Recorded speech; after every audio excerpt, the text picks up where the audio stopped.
नमस्ते दोस्तों, मेरा नाम सतीश है और मैं एक शराबी हूँ। हाय सतीश भाई। हाय हाय एवरीबॉडी। केवल ईश्वर की कृपा है, आप सभी भाइयों का साथ है और अल्कोहलिक्स अनोनिमस का 12 कदमों का सुंदर प्रोग्राम है, जिसके ऊपर ईमानदारी से कोशिश जारी है। इसलिए आज अभी तक शराब का जहरीला घूंट नहीं लिया और आज एक बहुत बढ़िया लाइफ जी रहा हूँ। और आज अल्कोहलिक्स अनोनिमस की सर्विस में भी हूँ। At present Nagpur Chandrapur area region का बी क्लास ट्रस्टी करके मैं सेवाएं भी दे रहा हूँ।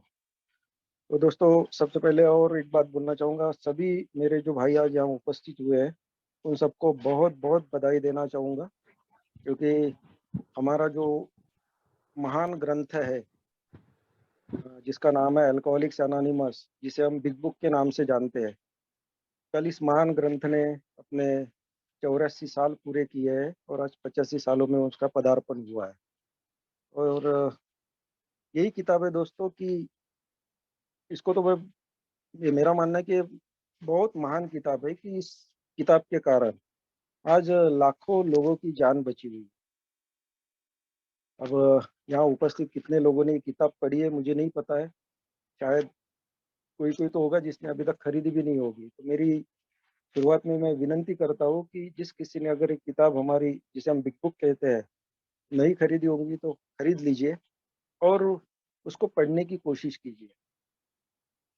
इसलिए कहता हूँ क्योंकि इस किताब में हमारे जो पूर्वजों ने, जो मुझ जैसे शराबी की मानसिकता को ध्यान में रखते हुए और खुद उन्होंने जिस चीज का अनुभव लिया हुआ है, वो अनुभव इस किताबों में डाला हुआ है। तो मुझे जब भी ये किताब मैं पढ़ता हूँ तो मुझे मेरा आईना दिखता है और मेरा सही व्यक्तिमत्व क्या है, मेरा चरित्र क्या है, वो सब इस किताबों में दिखता है। जिससे मुझे एक अपनी जो सुधार की प्रक्रिया जिसे हम रिकवरी कहते हैं, उस रिकवरी प्रोसेस में मुझे बहुत फायदा होता है। आज बहुत सारे मेंबर है कि जिनको आज अल्कोहलिक्स अनोनिमस की मीटिंग्स अवेलेबल नहीं है, ग्रुप अवेलेबल नहीं है। तो ऐसी जगह पे हमारी ये जो किताब है, जिसे हम बिग बुक कहते हैं, ये बहुत कारगर साबित हो रही है और ये उस जमाने से कारगर साबित हो रही है कि मुझे शराब से दूरी पाने के लिए काफी मदद मिलती है। तो दोस्तों, इस किताब ने ऐसे इतने कीर्तिमान स्थापित कर दिए कि शायद आज उसका आंकड़ा, फिगर, कि अभी तक इसका कितना सेल हुआ होगा, ये बता पाना शायद आज की तारीख में संभव नहीं है। लेकिन कल ही हमारे नागपुर के एक ओल्ड टाइमर है मनी भाई, उन्होंने मुझसे एक सवाल किया था। सतीश बोले, आज इस किताब की कितना कॉपीज अभी तक सेल हुई होगी? बोला एग्जैक्ट आंकड़ा तो नहीं है, लेकिन जो मेरे पास में 2005 तक के जो फिगर्स थे, वो फिगर मैं बताना चाहूंगा। बोला कि 2005 तक करीब इसकी सिर्फ अमेरिका में ही करीब 25 लाख कॉपीज इसकी सेल हो चुकी थी। आज 2005 से लेकर आज 2023 चल रहा है, तो इसका कितना सेल हुआ होगा ये किताबों का, और कितने शराबी भाइयों के हाथ में गई होगी और कितने लोगों को इसका फायदा हुआ होगा, हम अंदाजा लगा सकते हैं। दोस्तों, ये कोई मामूली किताब नहीं है, क्योंकि ये किताब, जैसे अल्कोहलिक्स अनोनिमस हमारी जो फेलोशिप है, ये भी जैसे एक आग में तपकर बाहर निकली हुई है। और आज 87 सालों से, आज 88 साल पूरे होने जा रहे हैं, इतने सालों से जैसे काम कर रही है, तो उसको सही सलामत संभालने के लिए हमारे जो पूर्वज लोग थे, जो हमारे ओल्ड टाइमर्स थे, हमारे को फाउंडर थे, उनको जो कठिनाइयों का सामना करना पड़ा, तो उसी प्रकार एक किताब भी कोई हमारी आसानी से नहीं लिखी गई है। इसको भी बहुत सारे प्रयत्न हुए, परिश्रम हुए, और क्या क्या उनको उस समय की दिक्कतें आई है। जो कुछ मैंने अल्कोहलिक्स अनोनिमस को जानने की और समझने की कोशिश किया हूँ, उस आधार पर मैं बताने की आप लोगों को कोशिश करूंगा। तब कहीं आप लोगों को भी ध्यान में आएगा कि ये कोई सर्वसाधारण किताब नहीं है। क्योंकि जस्ट 2-3 साल की हमारे बिल डब्ल्यू और डॉक्टर बाब की सोबराइटी हुई थी 1935 में। 1934 में दिसंबर में डॉक्टर बिल डब्ल्यू सोबर हो गए और 1935 में डॉक्टर बॉब सोबर हो गए। और जैसा कि हमेशा मैं इतिहास में बताते रहता हूँ कि ये दोनों से एक हमारा कारवां शुरू हुआ है 10 जून 1935 को, जो लास्ट ड्रिंक डॉक्टर बॉब ने किया था। और उसके बाद जो इन्होंने देखा कि हमारे जैसे तो इस दुनिया में बहुत सारे शराबी है, तो क्यों ना उन तक हमने संदेश पहुंचाना चाहिए। और एक एक करते करते इनको एक एक मेंबर मिलते गए। तीसरा बिल डी, चौथा हैंक पी, पांचवा फिज मेयो। ऐसे मेंबर हमारे को फाउंडर के साथ में शुरुआती दिनों में जुड़ते गए और हमारा ये कारवा बढ़ते गए। तो 35 से जो शुरुआत हुई, तो 1937 साल तक, 38 साल तक, 37 तक हमारे सभी मेंबर्स लोग उस समय ऑक्सफोर्ड ग्रुप से जुड़े हुए थे। लेकिन 1937 में कहीं न कहीं हमारे बिल्डब्ल्यू साहब के ऑक्सफोर्ड ग्रुप के साथ में कुछ हमारे क्राइसिस हो गए। उससे बहुत सारे कारण हैं जो यहाँ बताना मैं अभी उचित नहीं समझता हूँ। समय थोड़ा ये है, लेकिन हमारा ब्रेकअप हो गया और हम बाहर निकल गए थे 1937 में। और उस समय हमारे पास में कोई संस्था नहीं थी, नाम नहीं था, हमारे पास में कोई प्रोग्राम नहीं था, क्योंकि हमारे जो कुछ उस समय 100 के आसपास मेंबर हुए थे, सब ऑक्सफोर्ड ग्रुप से इनको सोब्राइटी मिली हुई। और उस समय में अब क्या करना? तो उस समय ऐसा तय हुआ था कि हम अपनी अलग एक फेलोशिप तैयार करेंगे। अ, शराबियों के लिए हम अलग-अलग ट्रीटमेंट सेंटर्स वगैरह, हॉस्पिटल्स की चेन अलग-अलग शहरों में खोलेंगे और वहाँ पर पेड सर्वेंट रखेंगे। ऐसा बहुत सारा इन्होंने विज़न रखा हुआ था। लेकिन ये विज़न पूरा करने के लिए काफ़ी मात्रा में पैसों की आवश्यकता थी और हमारे पास में पैसा नहीं था। तो उस समय अमेरिका में बहुत बड़े रईस थे, जिनकी काफ़ी चैरिटीज़ चलती थी, जिनका नाम था जॉन डी रॉकफेलर जूनियर। उनके पास ये दिसंबर 1937 को गए थे और इन्होंने ये शराब से कैसे दूर है खुद और दूसरे शराबियों को इनको किस प्रकार से मदद करनी है और इन्होंने क्या-क्या विज़न तैयार करके रखा है हॉस्पिटल ट्रीटमेंट सेंटर और उसमें आपकी हमको मदद चाहिए, ये अपेक्षा से उनके पास में गए थे। लेकिन दोस्तों, ये सब सुनने के बाद में हमारे लिए पैसा कितना घातक है, हमारे जो नॉन अल्कोहलिक फ्रेंड है, वेल विशर जिसे हम कहते हैं, उनको समझ में आया कि पैसा हमारे लिए कितना घातक है। तो रॉकफेलर, रिचर्डसन, फ्रैंक एमोस वगैरह उस समय में उस बैठक में थे और उन्होंने पूरा सुनने के बाद में एक ही पर्याय निकाला कि तुम्हारा काम बहुत अच्छा है, लेकिन अगर इसमें आप बाहर से पैसा मिक्स अप करोगे तो तुम्हारा विज़न कोलैप्स हो जाएगा। क्योंकि जहाँ पैसा आता है, वहाँ फिर सत्ता के लिए संघर्ष होता है और जहाँ संघर्ष होता है, वहाँ पे उसके टुकड़े होना स्वाभाविक है। तो दोस्तों, इस कारण से हमें पैसा नहीं मिला था और फिर हॉस्पिटल ट्रीटमेंट सेंटर्स वगैरह हमारा जो विज़न था, हमारे पूर्वजों ने तय किया हुआ, वो कोलैप्स हो गया या पैसे के अभाव में नहीं कर पाए। अब ऐसे परिस्थिति में क्या करेंगे? तो उस समय हमारा न्यूयॉर्क, न्यू जर्सी में एक छोटा-सा ऑफ़िस खोला गया था। रुथ हक नाम की सेक्रेटरी को अपॉइंट किया गया था, जो हमारी फर्स्ट सेक्रेटरी थी, जो 1942 तक थी। और 12 मई 1938 को अल्कोहलिक फाउंडेशन के नाम से हमारी सर्वप्रथम ये संस्था स्थापन हुई। उसका नाम रखा था अल्कोहलिक फाउंडेशन। डॉक्टर बॉब की एज़ ए ट्रस्टी और बिल डब्ल्यू की एडवाइजरी कमिटी, ऐसी नियुक्ति करके और फिर नॉन अल्कोहलिक लोग हमारे इस फेलोशिप से जुड़े थे। रॉकफेलर, चार्ल्स बी टाउन, जो हॉस्पिटल में बिल डब्ल्यू जहाँ एडमिट हुआ करते थे, वहाँ के मालिक वगैरह, ऐसे बहुत सारे लोग थे और यहाँ से हमारा फाउंडेशन का काम शुरू हुआ।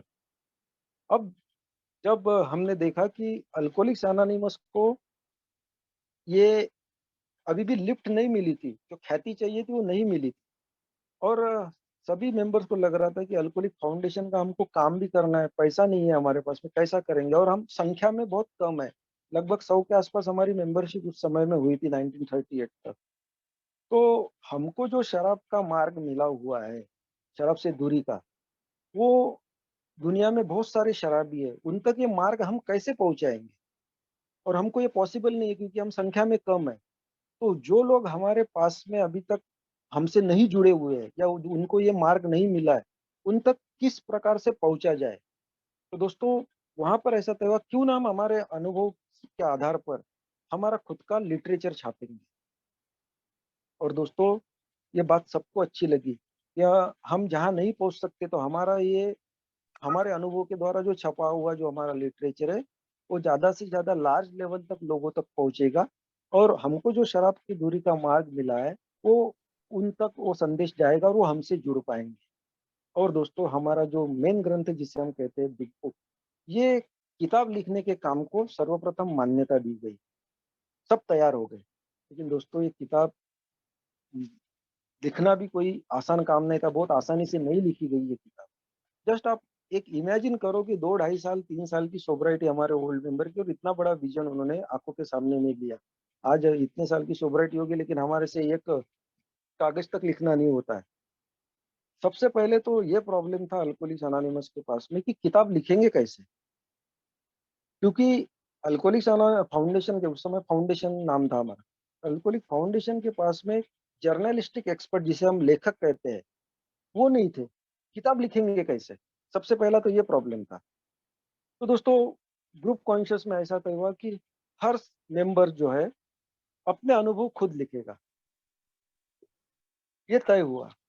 उस समय में हमारे 2 ही ग्रुप उस समय फंक्शनिंग में थे, एक न्यूयॉर्क का और दूसरा एक्रोन ओहियो का। तो हर एक मेंबर अपनी-अपनी कहानी खुद लिखता था और ये खुद लिखी हुई कहानी बिल डब्ल्यू के पास में जमा होती थी। उसमें 16 मेंबर थे एक्रोन के और 2 मेंबर थे क्लेवलैंड के। ऐसे 18 स्टोरीज़ जो है अनुभव की, ये डॉक्टर बॉब के पास में जमा हुई, जिन्होंने बिल डब्ल्यू के पास में वो फॉरवर्ड कर दिया और बाकी के जो मेंबर थे बिल डब्ल्यू न्यूयॉर्क के थे, उनकी स्टोरीज़ बिल डब्ल्यू ने जमा की। ऐसी स्टोरीज़ सब जमा हो गई थी। तो दोस्तों उसमें ऐसा था कि हर हर किसी की लिखने की शैली अलग-अलग है। किसी का 7 पन्ने का अनुभव है, किसी का ये पैराग्राफ अच्छा नहीं है, किसी ने ये अच्छा नहीं लिखा है। उसमें बिल डब्ल्यू और हमारे जो चौथे ए मेंबर थे हैंक पी, ये उसमें काट-छाँट करते थे, एडिटिंग किया करते थे, ये बराबर नहीं है, वो बराबर नहीं है। तो दोस्तों उनका ये जो कारनामा था, ये बाकी मेंबरों को पसंद नहीं आया। फिर एक तूफान खड़ा हुआ था हमारी फेलोशिप में उस समय कि हमारे ये अनुभव में या हमारी स्टोरीज़ में काट-छाँट करने वाले ये कौन है? इनको किसने राइट्स दिया? दोस्तों फिर ग्रुप कॉन्शियस हुआ। उस ग्रुप कॉन्शियस में फिर सर्वसम्मति से तय हुआ कि बिल डब्ल्यू को एक प्राइमरी ऑथर करके उसकी नियुक्ति की गई। उसको एडिटिंग के पावर दिए गए और उस आधार पर फिर बिल डब्ल्यू के पास में जो स्टोरीज़ आती थी, उसमें से बिल डब्ल्यू एडिटिंग किया करते थे और वो एडिट की हुई स्टोरीज़ एक्रोन और न्यूयॉर्क के ग्रुप में भेजा करते थे और वहाँ से सर्वसम्मति से पारित होने के बाद वो स्टोरीज़ हमारी जो पहली सेक्रेटरी थी रूथ हॉक, उसको बिल डब्ल्यू जुबान से डिक्टेट किया करते थे और वो टाइपराइटर पे टाइपिंग करती थी और वो टाइप किए हुए जो नोट्स थे, वो प्रेस में छपने के लिए जाते थे। अब उस समय में Harper and brothers publishing company बहुत नामी कंपनी थी। उसके साथ में हमारा बिग बुक छपाई का करार होने वाला था। लेकिन उसके कुछ कंडीशंस थी, जो किताब के बिक्री के बाद जो रॉयल्टीज़ आती है, उसके सब राइट्स उनके तरफ जाने वाले थे। तो वो कुछ तालमेल जमा नहीं। फिर दूसरा प्रेस था, कॉर्नवॉल प्रेस करके, उसके प्रेसिडेंट मिस्टर एडवर्ड ब्लैकवेल, उनके साथ में हमारा करार हुआ और वहाँ पर हमने बिग बुक छपाई का कार्य शुरू किया। हमारा जो बिग बुक का जो पहला एडिशन है, वो दोस्तों इकट्ठा नहीं छपा था। पहले बिग बुक के शुरुआत के 2 चैप्टर ही लिखे गए थे। उसमें बिग बुक में हमारा पहला चैप्टर है बिल की कहानी, बिल डब्ल्यू स्टोरी और दूसरा चैप्टर है देयर इज़ अ सॉल्यूशन, उसके ऊपर उपाय। ये 2 चैप्टर ही हमारे बिग बुक के प्रिंट करने के लिए प्रेस में गए थे और वो फेलोशिप में या इधर में सोसाइटी में सर्कुलेट होना चालू हो गए थे। अच्छा रिस्पॉन्स मिल रहा था। फिर उस समय बिग बुक का तीसरा और चौथा चैप्टर हमारा लगभग पूरा हो गया था। उसी दौरान एक दिन केवल आधे घंटे में बिल डब्ल्यू ने ऐसे ही रूम में टहल रहे थे और उनको थोड़ा-सा एक पेट दर्द का थोड़ा-सा प्रॉब्लम चल रहा था, तो उन्होंने वो दर्द को भगाने के लिए कागज़ पेंसिल लेके लिखना शुरू किया और वो केवल आधे घंटे में उन्होंने 12 कदम लिख डाले। अब जो 12 कदम लिखे गए हैं, हमेशा हमारे यहाँ कहा जाता है कि उस समय ऑक्सफोर्ड ग्रुप के 6 कदम थे, उसी को 12 कदम बनाए गए। ये पूरा सत्य नहीं है। बिल डब्ल्यू ने जो 12 कदम बनाए हैं, उसमें 2-3 जगह का सारांश है। बिल डब्ल्यू जब हॉस्पिटल में एडमिट थे और जब उनको उनका दोस्त मिलने के लिए एबीटी आया था, तब उन्होंने उसको एक किताब पढ़ने के लिए दी थी।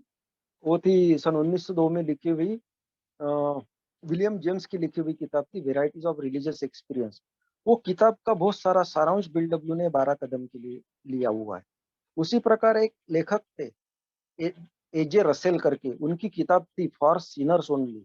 वो किताब का भी बहुत बड़ा सारांश है और ऑक्सफोर्ड के 6 कदम। और जब बिल डब्ल्यू ने ऐसे लिखना चालू किया और पूरा लिख उनकी जहाँ पेंसिल रुक गई और उस उन्होंने उनको नंबरिंग देने का काम किया, तो 1, 2, 3 करते-करते उसको 12 नंबर हो गए।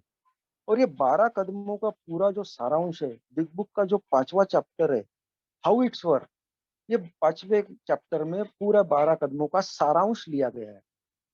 दोस्तों इस प्रकार से हमारा बिग बुक छपाई का या लिखाई का काम शुरू हुआ था।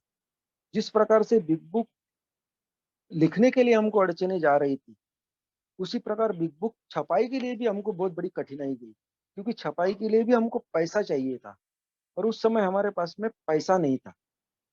अब पैसा कहाँ से जमाएँगे? तो दोस्तों हमारे जो चौथे ए मेंबर थे हैंक पी, उनका वो थोड़े बिज़नेसमैन माइंड के थे। उनका दिमाग चला कि क्यों ना यहाँ पर हम बिल डब्ल्यू का जो शेयर मार्केट का जो नॉलेज है, उसका अपन यहाँ फ़ायदा लेंगे। हम अपने कंपनी के शेयर्स मार्केट में निकालेंगे, शेयर्स बेच के पैसा जमा करेंगे। और दोस्तों शेयर्स आसानी से नहीं निकाले जाते।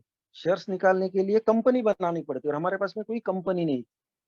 तो 1938 में आनन-फानन में मैं बोलता हूँ, वर्क पब्लिशिंग इनकॉर्पोरेटेड नाम से हमारी पहले कंपनी बनाई गई। वो कंपनी के 500 शेयर्स छापे गए और वो शेयर्स $25 के हिसाब से मार्केट में बेचे गए। अब उसमें भी ऐसा तय हुआ था कि हम पूरे शेयर्स नहीं बेचेंगे, क्योंकि अगर पूरे शेयर्स बेच दिए और किसी ने ज़्यादा खरीद लिए तो वो पूरा कंपनी का मालिक बन जाएगा। तो उसका 1/3 भाग, तो 600 शेयर्स में से केवल 200 शेयर्स मार्केट में $25 के हिसाब से बेचे गए। बचे हुए 400 शेयर्स में से 200 शेयर्स हैंक जो हमारे चौथे ए मेंबर थे, उन्होंने लिए और बाकी जो 200 थे बिल डब्ल्यू और हमारी रुतक सेक्रेटरी, इन्होंने अपने पास में रख लिए, यानी परचेज़ कर ली।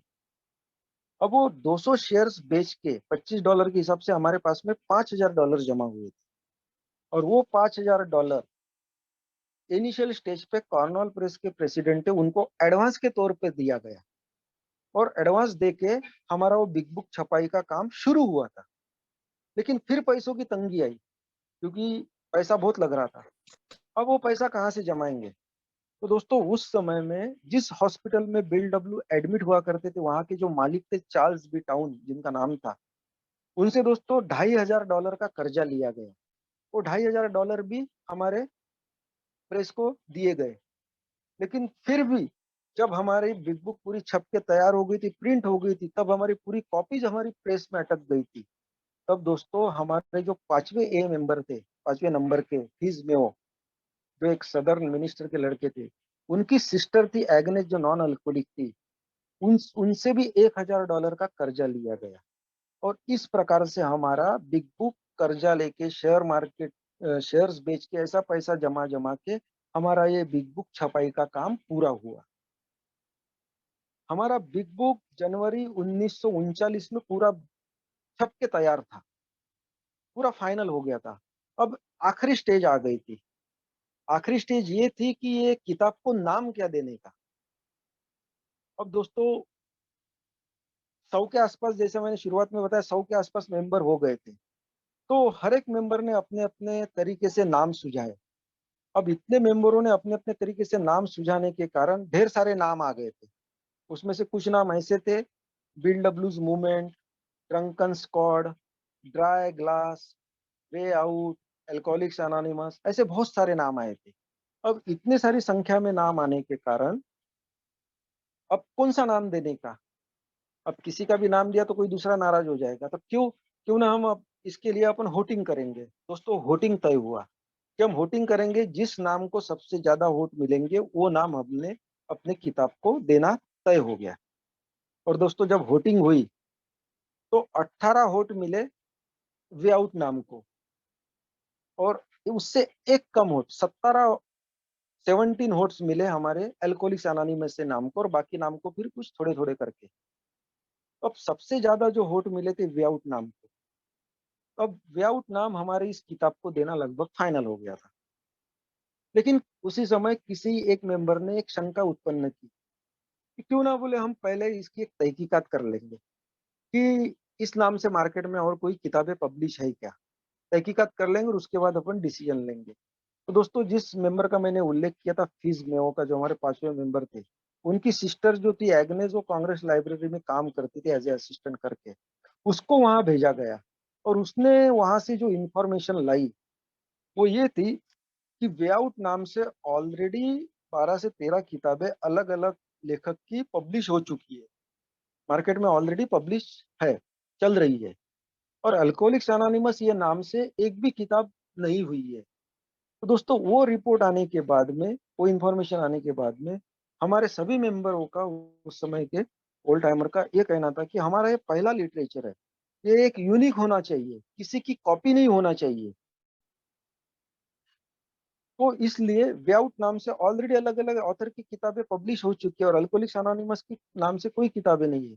तो वे आउट नाम ड्रॉप हो गया और सेकंड नंबर पे जो अल्कोहलिक्स एनोनिमस नाम था, ये नाम हमारे बिग बुक को देकर 10 अप्रैल 1939 को यानी कल के दिन पहला लॉट 4730 कॉपीज पहला लॉट ये हमारा किताब को देके हमारा बिग बुक पब्लिश हो गया और इसको नाम दिया गया था अल्कोहलिक्स एनोनिमस। इसके अगले ही महीने क्लेवलैंड में हमारे जो सबसे ओल्ड टाइमर थे क्लारेंस स्नाइडर, उनके मदद से एक तीसरा ग्रुप भी ओपन हो गया था। उन्होंने उस ग्रुप को नाम दिया था अल्कोहलिक्स एनोनिमस। तो ये नाम बहुत काफी चर्चा में चल रहा था। तो फिर उसी 39 साल में हमारी फेलोशिप ने जो अल्कोहलिक फाउंडेशन के नाम से काम कर रही थी, तो अल्कोहलिक्स एनोनिमस नाम अडॉप्ट किया और 1939 से हमारी अल्कोहलिक फाउंडेशन अल्कोहलिक्स एनोनिमस ये नाम से काम करना शुरू हुई। अब ये अल्कोहलिक्स एनोनिमस नाम किसने सुझाया, किसने सजेस्ट किया? दोस्तों आज भी इसका मुझे कहीं पे भी इतिहास में जिक्र नहीं मिला है। लेकिन न्यूयॉर्क हेडक्वार्टर के द्वारा जो मुझे प्राप्त हुआ है, उसमें ऐसी एक मान्यता है कि अल्कोहलिक्स एनोनिमस ये नाम कैसे गिरा होगा। वो ऐसी मान्यता है कि जब हमारे शुरुआती मेंबर जब ऑक्सफोर्ड ग्रुप से अलग हो गए थे, हमारे पास में कोई जगह नहीं थी, नाम नहीं था, संस्था का भी नाम नहीं था, प्रोग्राम भी नहीं था। तो कहीं पर भी ये मिला करते थे सोबराइटी के लिए, किसी के घर पे, गार्डन में, कॉफी शॉप में, ऐसे झुंड में मिला करते थे, इकट्ठा होते थे शराब की दूरी के लिए।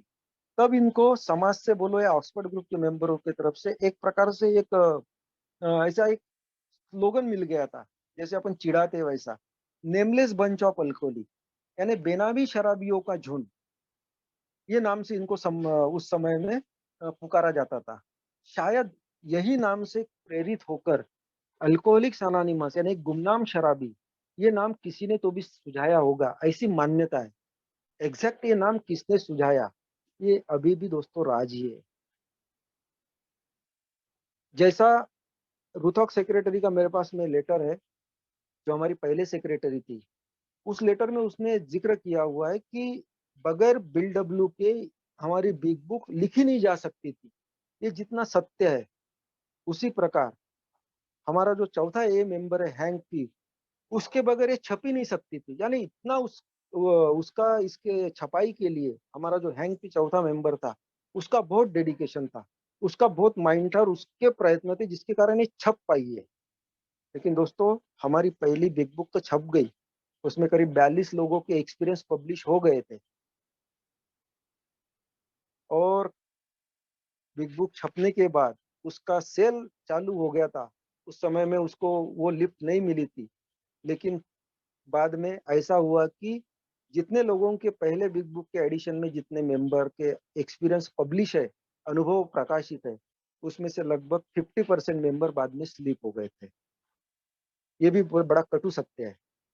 उसमें से जो हम जिस मेंबर का मैं बार बार जिक्र कर रहा था, हैंक पी, जो हमारा चौथा ए मेंबर था, वो भी 4 साल की सोबराइटी के बाद में स्लिप हो गए थे और उनके पास में जिनके कारण ये बिग बुक छपी थी और उनके पास में हमारे अल्कोहलिक वर्क पब्लिशिंग इंक के 200 शेयर्स थे और वो शेयर्स देने के लिए राजी नहीं हो रहे थे। वो जिम्मेदारी फिर बिल डब्ल्यू की तरफ आई थी। फिर उसको थोड़ा समझाया गया, उसको कुछ डॉलर्स दिए गए, ऑफिस का फर्नीचर बेचा गया और वो उसके पास से वो 200 शेयर्स वापस लिए गए और वो सभी ने फिर अपने शेयर्स अल्कोहलिक फाउंडेशन को समर्पित कर दिए। आज हमारा पहला बिग बुक का एडिशन 1939 में हुआ है। दूसरा एडिशन 1955 में हुआ, 1955 को। तीसरा बिग बुक का एडिशन 1976 को, 1976 को और चौथा एडिशन 2001 में पब्लिश हुआ है। अभी तक 4 एडिशन बिग बुक के पब्लिश हुए हैं। पांचवा एडिशन 2020 में आने वाला था, लेकिन कोरोना के कारण वो टल गया है। शायद अभी 1-2 साल में वो आ जाएगा। हमारे पूर्वजों को आप जस्ट इमेजिन कीजिए, आंखों के सामने में एक उस समय की परिस्थिति ला के देखिए कि उस समय में कोई इनके पास में उतना नॉलेज नहीं था, केवल इनके खुद के अनुभव थे। कोई साधन नहीं था, पैसा नहीं था, लेकिन फिर भी उन्होंने इतना बड़ा ये कारनामा किया। हमारा जो पहला बिग बुक है, उसमें जैसा कि बिल डब्ल्यू का चैप्टर है, bill W story, doctor Bob के अनुभव पब्लिश है, जो आज भी हर बिग बुक में आते हैं। वो है डॉक्टर बॉब का दुस्वप्न, doctor Bob's nightmare. Hank P का केवल और केवल पहले बिग बुक में एडिशन पब्लिश है। बिग बुक का जो उसकी जो पर्सनल स्टोरी है वो है अनबिलीवर टाइटल से। और बिग बुक का जो 10वां चैप्टर है टू एम्प्लॉयर्स, यानी इंडस्ट्री वालों को उद्देश्य, हमारे मराठी में बोला जाता है कारखानदारांना उद्देश्य, वो चैप्टर उसने खुद हैंक पी ने लिखा हुआ है। बिग बुक का 8वां चैप्टर है टू वाइव्स, महिलाओं के लिए, वो बिल डब्ल्यू ने खुद लिखा हुआ है। हमारी जो पहली लेडी महिला जिसे बोला जाता है मार्टियम को, उसको पहली लेडी बोला जाता है, लेकिन एक्चुअली पहली लेडी नहीं है, लेकिन उसको पहली लेडी इसलिए बोला जाता है क्योंकि इसके लिए कारण है। हमारे इसमें पहली लेडी आई थी लील, जो ए में सोबर नहीं हुई। उसके बाद में आई थी Florence Rankin, Florence R. Big book के केवल पहले बिग बुक के एडिशन में 39 के, उसकी स्टोरी है अ फेमिनाइन विक्ट्री टाइटल से। लेकिन दोस्तों वो सोबर भी हो गई थी, लेकिन वॉशिंगटन डीसी चली जाने के बाद वहां पर उसके जीवन में कुछ कठिनाई आई, घटनाएं घटी, जो वहां पर स्लीप भी हो गई। और उस एक दिन हमारे न्यूयॉर्क के हेडक्वार्टर में खबर आएगी कि उसने सुसाइड कर लिया। इसलिए पहली लेडी का जो मान है, सम्मान है, वो मार्टियम को मिला है। मार्टियम 1940 को सोबर हुई है, 38 से हमारे को फाउंडर के साथ में जुड़ गई, लेकिन शुरुआत के 18 महीने करीब वो इन एंड आउट चलते रहा। 3 बार उसका स्लीप रहा है, लेकिन उसके बाद में जो वो सोबर हुई तो कंटिन्यू वो सोबर रही। बिग बुक के पहले एडिशन में उसके एक्सपीरियंस नहीं है। बिग बुक के सेकंड और थर्ड एडिशन में उसके एक्सपीरियंस है वुमेन्स सफर टू, यानी महिलाओं को भी तकलीफ होती है, ये टाइटल से उसके अनुभव पब्लिश है। जिम बर्वेल, जिसके बदौलत से एक्रोन और क्लेवलैंड के जो 18 मेंबर की जो स्टोरीज कलेक्ट किया था, वो मेंबर था हमारा जिम बर्वेल। उसके अनुभव बिग बुक में अ विशियस साइकिल ये टाइटल से पब्लिश है। क्लारेंस लीडर, जो करीब 40 साल सोबर मेंबर था, 1938 से लेके तो 22 मार्च 1984 तक सोबर था, जिसके कारण क्लेवलैंड में तीसरा ग्रुप शुरू हुआ था। उसके अनुभव home brew mister a title से बिग बुक के एडिशन में पब्लिश है, यानी घर में दारू तैयार करने वाला। अर्नी जी, हमारा एक मेंबर था अर्नी गैब्रियल, उसके अनुभव पहले बिग बुक में है 8 मंथ स्लीप, यानी 8 महीनों की स्लीप, वो टाइटल से उसके एक्सपीरियंस पब्लिश है। और उसी ने दिया हुआ टाइपराइटर था, गिफ्ट किया था, जो टाइपराइटर पे हमारी बिग बुक की टाइपिंग हुआ करती थी। दोस्तों ऐसे बहुत सारे मेंबर है कि जिन्होंने, हैंक पी जो हमारा 5वां मेंबर है, उसके अनुभव अवर सदर्न फ्रेंड ये टाइटल से है। हमारा बिल डब्ल्यू और डॉक्टर बाब को पहला जो सोबर मेंबर मिला था, दोनों ने इकट्ठा जो काम किया था, जो तीसरा मेंबर मिला था, ए का तीसरा मेंबर जिसे बोला जाता है, बिल डी जो एक लॉयर था, उसके बिग बुक के पहले एडिशन में अनुभव नहीं है, लेकिन दूसरे तीसरे चौथे एडिशन में उसके एक्सपीरियंस है। अल्कोहलिक्स एनोनिमस नंबर 3 ये टाइटल से उसके एक्सपीरियंस पब्लिश है। तो दोस्तों इस प्रकार से अभी हमारे ये बिग बुक को बिग बुक क्यों बोला जाता है, उसके लिए भी थोड़ा सा इतिहास है। क्योंकि जैसा कि मैंने शुरुआत में बताया कि हमारी शुरुआत की माली हालत, आर्थिक हालत काफी खराब थी, हमारे पास में पैसा नहीं था। तो अच्छे क्वालिटी का जो प्रिंटिंग का जो छपाई का जो पेपर है, वो अफोर्ड करना हमारे लिए मुश्किल था। तो सबसे हल्के क्वालिटी का जो वो प्रेस में ऐसा स्पेयर में पड़ा हुआ था, गोडाउन में पड़ा हुआ था, वो वहां के मालिक ने दिखा ये आपको चलेगा क्या। उन्होंने देखा कि पैसे के अभाव के कारण वो चल जाएगा, और वो पेपर थोड़ा जाड़ा था। उस जाड़े पेपर पे जो हमारी प्रिंटिंग हुई, और जब वो एक एक अनुभव कहानी ऐसी करते करते जब वो पूरा बिग बुक छप गया, तो उसका साइज काफी बड़ा हो गया था, मोटा हो गया था। और फिर उसको जो पैकिंग दिया था, खड्डे का पुट्ठे का वो कवर था, अ, लाल और पीले कलर का उसका कवर, जिसे सर्कस पैकिंग बोलते हैं, वो पैकिंग के कारण उसका साइज इतना बड़ा हो गया था। तो उसको उस समय में बिग बुक बोला जाता था, बिग बुक। तब से हम उसको, आज तक हम उसको बिग बुक ही बोलते हैं, क्योंकि उसका साइज और वजन काफी बड़ा हो गया था। तो दोस्तों आज मेरा कहने का और ये उसकी हिस्ट्री, ये बिग बुक की बताने का यही तात्पर्य है कि हमारे जो ये पूर्वज थे, ये कोई सर्वसाधारण इंसान तो मैं बोलता हूँ नहीं थे, भले ही शराबी थे, हमारे जैसे ही थे, लेकिन ये ऐसे बिरले लोग होते हैं कि जिनके हाथों से एक इतिहास घड़ जाता है। उन्होंने केवल ये अपने तक सीमित नहीं रखी है।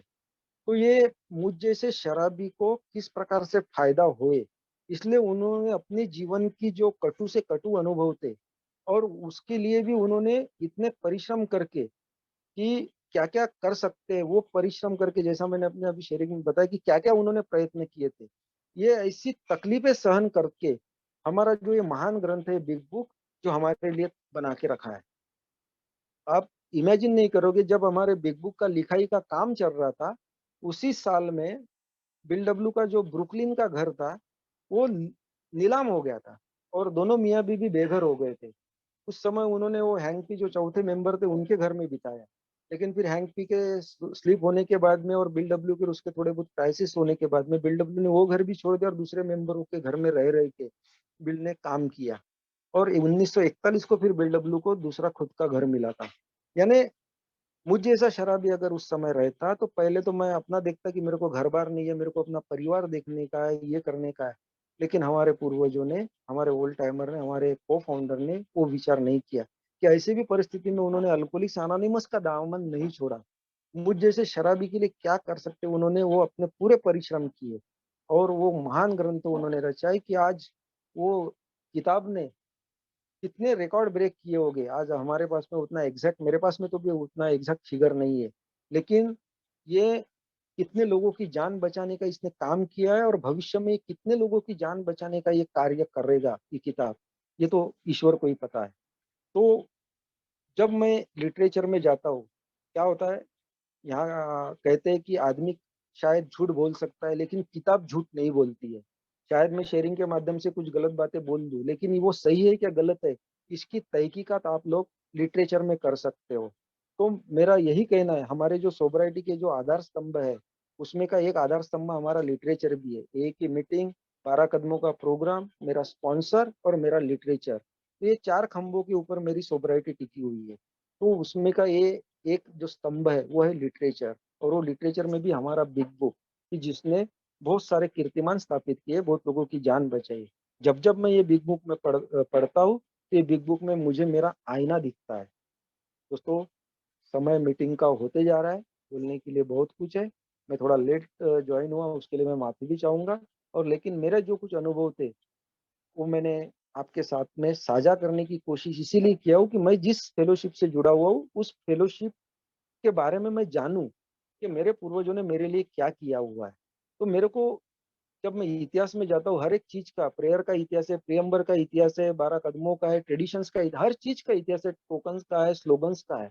ये कैसे-कैसे बने, हमारे पूर्वजों ने क्या-क्या किया है। जब मैं जाता हूँ तब मुझे मेरी ये अल्कोहलिक्स अनोनिमस मुझे मेरी अपनी अल्कोहलिक्स अनोनिमस लगती है। मुझे इसके प्रति एक लव निर्माण होता है और जब लव निर्माण होता है तो मैं बहुत अच्छे तरीके से इस संस्था की मैं सेवा कर सकता हूँ। ये मेरा व्यक्तिगत मानना है और मैं उसका अनुभव ले रहा हूँ। तो मेरे फिर से आप सभी को आज इस किताब ने हमारे बिग बुक ने 84 साल कल पूरे किए, 85 साल में उन्होंने अपना पदार्पण किया हुआ है। सबको बहुत-बहुत बधाई देता हूँ और जिस किसी भाई ने अभी तक एक किताब नहीं खरीदी होंगी, उसको मेरे हाथ जोड़ के विनंती है, कृपया ये किताब खरीदें और पढ़ें और अपनी सोब्राइटी में 4 चाँद लगाएँ।